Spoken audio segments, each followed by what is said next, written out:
In 1979, as Brock Yates from Car and Driver magazine was planning the final official running of the Cannonball Baker Sea to Shining Sea Memorial Trophy Dash, he was doing so a little bit alongside Hal Needham in preparation for the film that would ultimately become the 1981 released Cannonball Run. And they knew there was going to be some aspects of the actual running of the event that were going to spill over into the screenplay, and so they decided to drive a fake ambulance. It was built on a Dodge Tradesman van, and it was liveried up and it made just to look amazing, and it was exactly the same van that appeared in the 1981 film. And Pam Yates has sat in this very chair and told the story of her acting as a senator's wife with a cystic condition that meant that she couldn't fly in a pressurized aircraft, and so she's told that story. You should absolutely watch it, but that really happened, and it also appeared in the film.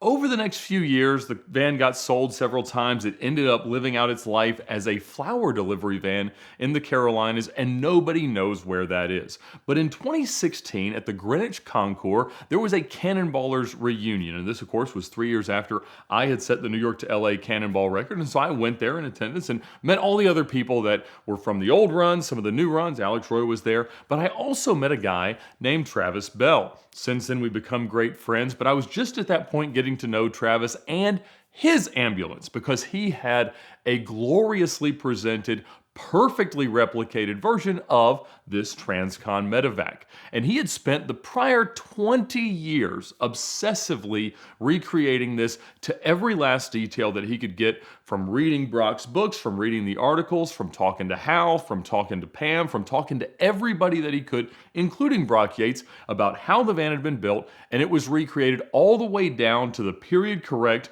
Winston Cup 502 motor. It was extremely high strung. It honestly didn't run all that well, but it looked the part, and it was exactly as well as he could recreate with the 6 donor vans that it required to have the right combination of doors and trims and things and everything else to make the real Transcon Medevac. And at the time, I learned that Travis's real dream was at some point to make it all the way across the country.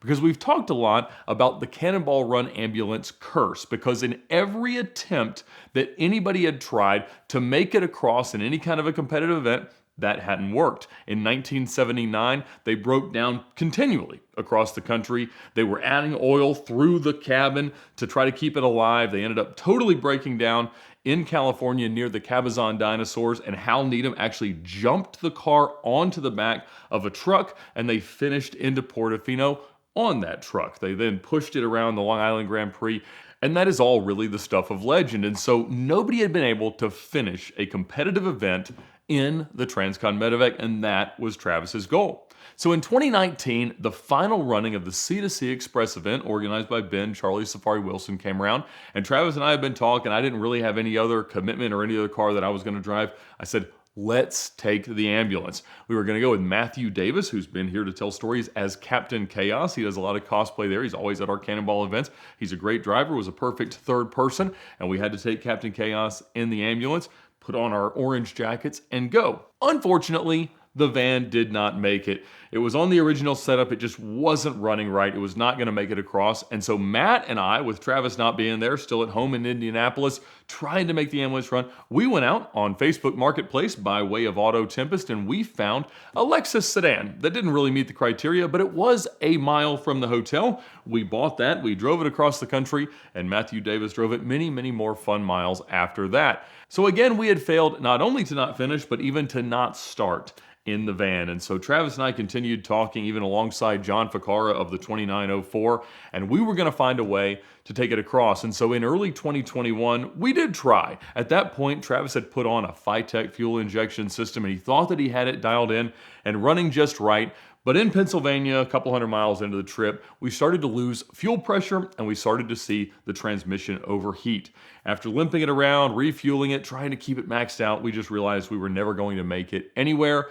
We abandoned the trip. I flew home. At that point, Travis decided he was going to use Holley's system. It was a little bit more well-known, certainly much more developed. And so with the help of Jared Pink, they went about changing it over to the Holley system. And from everything that I'd heard, it was starting to run quite well. In fact, John Ficarra and the ambulance made a Car Trek appearance in Car Trek 8 while we were in Jared's shop fixing Freddie's broken Corvette. But anyway, we didn't really have a cannonball to take it out and run. There were no competitive events planned, but the Southern Classic, as organized by Taylor Hull, was coming up. Now that is a modern recreation of another Hal Needham movie, Smokey and the Bandit. The Bandit run from Atlanta, from Lakewood Amphitheater to Texarkana, Texas, and back. The idea at that time being that you couldn't buy Coors beer east of the Mississippi, so they had to go out there, buy some, and bring it back. That was the challenge to the Bandit. And so for the last few years, Taylor's been organizing that. We've had several people sit here and tell stories about it. But I had never done the event. Travis hadn't either, so it sounded like the perfect way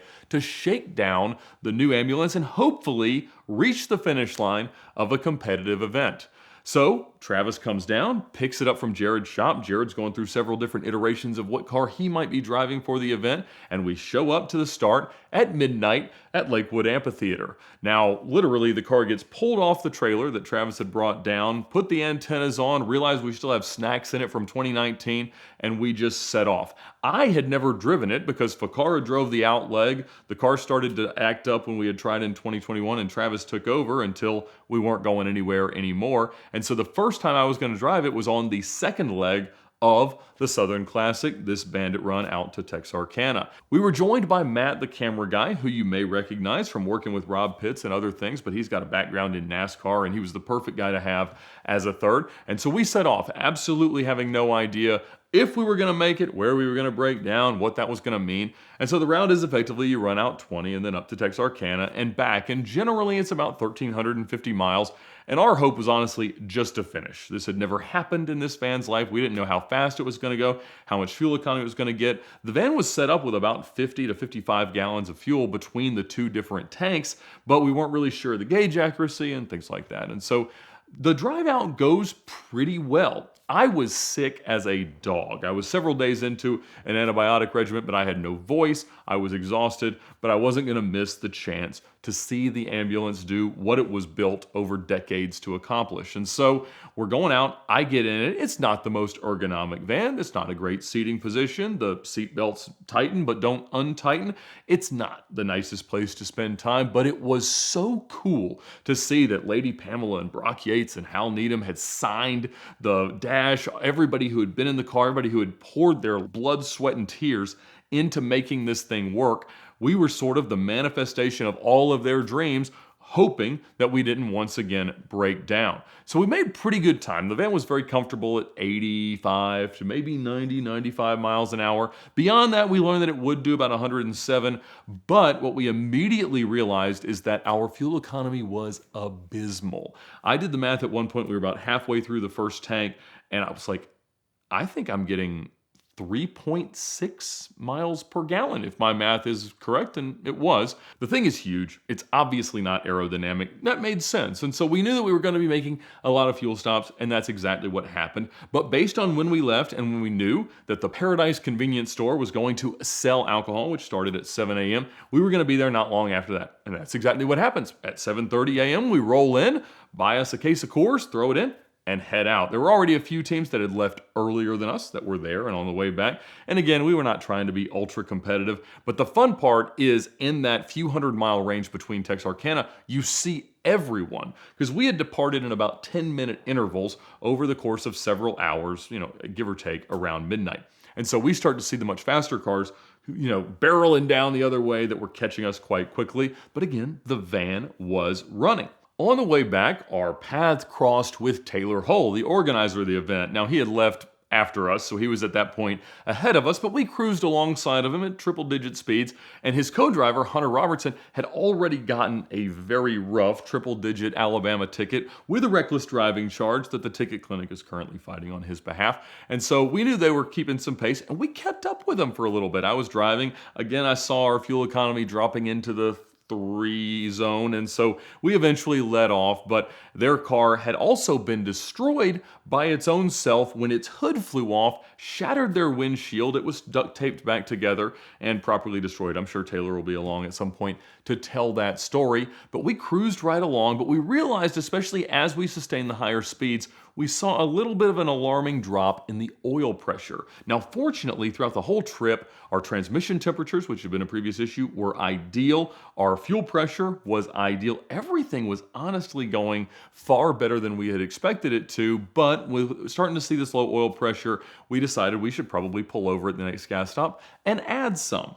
Now, Travis had bought every kind of fluid you could have dreamt of for this car, and so he pulled some out. I went in to use the restroom. I came back out. He was putting the second liter in. So he's putting the dipstick back in. I'm walking around to finish filling up the tank of gas, and I hear him say, And at that point, there was a moment where he realized that the dipstick that he was putting back in had a label that said use Dextron only, which meant transmission fluid. Now, originally, the spot where you fill the oil and the transmission fluid was under this sort of cubby as part of the lower dash in the cockpit. That's how Hal Needham and Brock Yates became covered in oil, as they were constantly trying to refill it while the vehicle was running. Now, Travis, years prior, had rerouted the transmission filler out through the front, and that's where he had been pouring stuff in. In fact, at that point, the oil filler neck was still through the valve cover. And so he realized that he had just put 2 liters of oil into the transmission. And so he calls Jared and says, what would happen if I put some really high quality racing oil in our transmission? He said, well, if it's just a liter, it's probably going to be okay. And then I hear Travis go, what if it was 2 liters? And at that point, things got a little quiet. And effectively, Jared said, yeah, that's not going to work. But it had all gone into the pan. It wasn't actually in the transmission. And so he said, well, just drain it out. And Travis was like, all right, well, I'll pull it over to the side. He's like, no, do not start it. Drain it out now, drain all the fluid, and then put the correct amount back in. A great idea. However, we had no means to capture the fluid. So I went back inside. I was like, do you have a drip pan or a spill kit or anything? And nobody that worked at that gas station had the slightest clue what we were talking about. And by that time, Matt was already well under it and trying to catch it in some styrofoam cups, very unsuccessfully. So we painted the gas station parking lot red, got all of it out with a nice black film along the top, and put the right amount of the proper transmission fluid back in. At that point, we got it all started. It was shifting, and we got back on the road. Now, that was a very long stop with a lot of calamity that we hadn't planned for, and probably an ecological disaster that we did not intend to, but they didn't have any way for us to clean it up. We tried as hard as we could. Anyway, we're back on the road, and the thing is running really, really good until we get about 3 or 4 miles from the finish. So we're exiting the highway in Atlanta. We're less than 5 minutes away from the Lakewood Amphitheater on the return trip back. This is a round trip race, obviously. And so we're going to be right in the high 17s, low 18s. And as we pull off, the car starts to stumble hard. It won't idle. It's dying. Travis gets it restarted, and we don't have a clue. But we got an all uphill way to the end. There's no way we're going to push this thing across the finish line. But the curse is absolutely coming to life in the ambulance. We thought it might have skipped time or something else went out. We would later find out that a module was overheating for the fuel injection system, but regardless, it was running proper awful. So, more throttle, Travis is driving, he's powering through as fast as he can, full lights and sirens trying to get through. He may or may not have passed a real ambulance on a real ambulance call with its real lights and its real sirens on the other side of the road. Not something I could really say happened, obviously, but regardless, we did barely functional make it across. I jumped out with our time card and clocked in, and we were just over 18 hours. But the curse had been broken. Travis had finally, with this van that he'd spent so many years of his life building, made it to a competitive event finish line in the Transcon Medevac. He was emotional. I was exhausted. Again, still sick. Had way more cough drops and things than you were supposed to have. But we made it. We were done. And we did something respectable. I mean, there were plenty of cars that broke down, plenty of cars that were slower than us, obviously plenty that were much faster. But man, it felt good to just do this thing that we had been talking about at that point for 7 years, trying to make this thing, make it across some great portion of the country in some kind of a timed event. And so I know it meant the world to Travis to kind of reach both that figurative and that very literal finish line with the project. I have no idea what is next for the ambulance, but I'm sure there will be plenty more amazing stories, but at least we finally have an ending to the first one. Caramel is the perfect hack for any private party vehicle transaction. They'll make your deal run faster, safer, and smoother than you ever thought possible. And Caramel works with any buying or selling platform because they step in after you've made a deal to take care of all of the paperwork for the transaction and also all the forms and paperwork that you need with any DMV in any state to get your car registered and titled. They protect both buyer and seller by safely verifying identities, and they connect to both bank accounts so that you don't have to worry about wire transfers, certified checks, and all the other risks that usually go with a private party transaction. And for a limited time, Caramel is free to both buyers and sellers. Of course, you can add things like shipping and protection packages and things like that, but all of that is optional. So check them out now at drivecaramel.com or at the link in the description below.